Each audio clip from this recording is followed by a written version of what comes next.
We're seeing some real serious cross currents in the market right now. This is basically leading to somewhat of a trendless situation. In other words, the technology stocks have been leading this market for the last several years, and that outperformance is starting to wane so much. And so as a result, we're getting a lot of sideways action in the market. We'll see that when we look at the charts. Now, Walter Deemer wrote a book, and basically one of the chapters, he talks about price is everything. So if you think about it, we're dealing with an auction market here, where you have buyers and sellers. And these are millions, if not hundreds of millions of individual decisions, making decisions about price. So when you see an uptrend, it's telling you that the buyers are dominating the situation, and it's a very good thing. Whereas when the sellers are dominating, you need to understand that. So let's just take a look at the market here.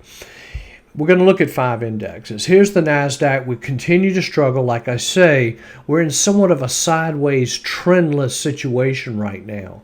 We hit our peak back at the beginning of June, and right now we're just continuing to stay into what I would call a consolidation mode. However, we have broken below that 50-day moving average, and we're very close to getting a death cross on the Nasdaq. However, on the mid caps, which has been a stronger group, however, we're seeing somewhat of a breakdown over the last 2 days where we're back below that. We got below that 50-day moving average. However, we're continuing to consolidate. New York Stock Exchange, all the stocks on the New York Stock Exchange, very nice looking uptrend. However, we are getting somewhat of a break here in price, and price is everything. Here's the small cap, same thing. We got a major up move, and now we're pulling back to the 25-day moving average. Here's the S&P 500, similar to the Nasdaq. The large cap stocks are somewhat underperforming. So like I say, since the beginning of June, we've pretty much been in a sideways consolidation mode. Now on the aggression index, we continue to have trouble here. We made the peak again around the 1st of June. We came down, broke below the moving averages. We've rallied.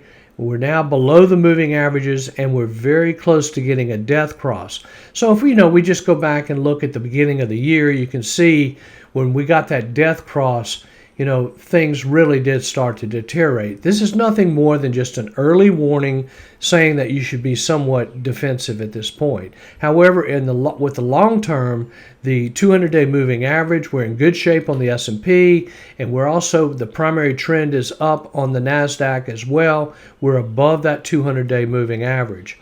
Now, I thought it would be interesting to take a look at the past leadership of the Mag 7. Now, this is a fund, an ETF, that invests primarily in the Mag 7 stocks. And you can see here, just like the rest of the market, we made that peak around mid-May, early June. We've come down, we broke below the 200-day moving average, and we are somewhat attempting to rally here. So let's take a look at the individual components just for the heck of it. Here's Apple. Apple is probably one of the strongest Mag 7 stocks. One thing that's interesting about Apple, they have not made the same AI investments that a lot of these companies have made, and I think the market's somewhat rewarding them for that. You can see here we got somewhat of a gap up in price. We had a pullback, held above the 200-day, and looking somewhat positive. In fact, if it breaks above 315, we'll be making a new high. Now here's Microsoft, different story. Here's your 200-day moving average.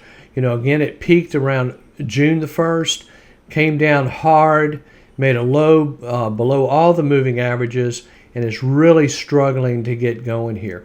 The problem with these stocks, I believe, is they don't really have any things going on other than AI, and I do think the market is having some question marks about the amount of money that's being spent on AI, and is it just too expensive?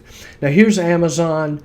They have AWS, which is Amazon Web Services, continues to do well. Again, we got a peak back here in early May, a lower top here in late May, came down, tested the 200-day moving average, and somewhat trying to consolidate. Amazon looks okay.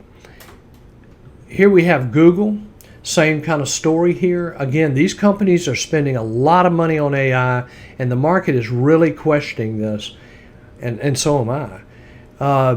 Top around mid-May, came down here into somewhat of a downtrend, made a lower low, held above the 200-day. So Google actually has been acting somewhat stronger than the rest of the Mag 7. Here's Tesla. Again, same point. We made these highs here in mid-May, came down, broke below the 200-day moving average, and the stock has really been somewhat struggling in here. Doesn't look that positive to me. Here is Meta. Again, they're spending tremendous amount of money on these data centers, especially here in Louisiana. You can see here's your 200-day moving average. Anytime you're below that 200-day moving average, that's just not a good sign. So you can see here making a high, making low, lower low. However, attempting to make somewhat of a rally here. Here is NVIDIA. Again, the chips are the key to AI, their chips. We've got, high here in mid-May. We got a lower high, we got a low, then we've got a lower high, then we got a lower low. Holding that 200-day moving average just barely. Somewhat of a small rally today. So all in all, the Mag 7 is questionable because what is going on with AI and the amount of money that's being spent. Here's SpaceX. Now, we all know about this being a recent IPO. The IPO was priced at 135. However, the first trade was at 150. We got up to 225. We've dropped all the way back down to the 150, and now we're breaking down to 145-ish. Again, on IPOs, and we've got some additional IPOs coming. I would move slow on this. I would just let the stock come to you. Let the setup come to you. So if you have any questions, please let me know. Thank you very much.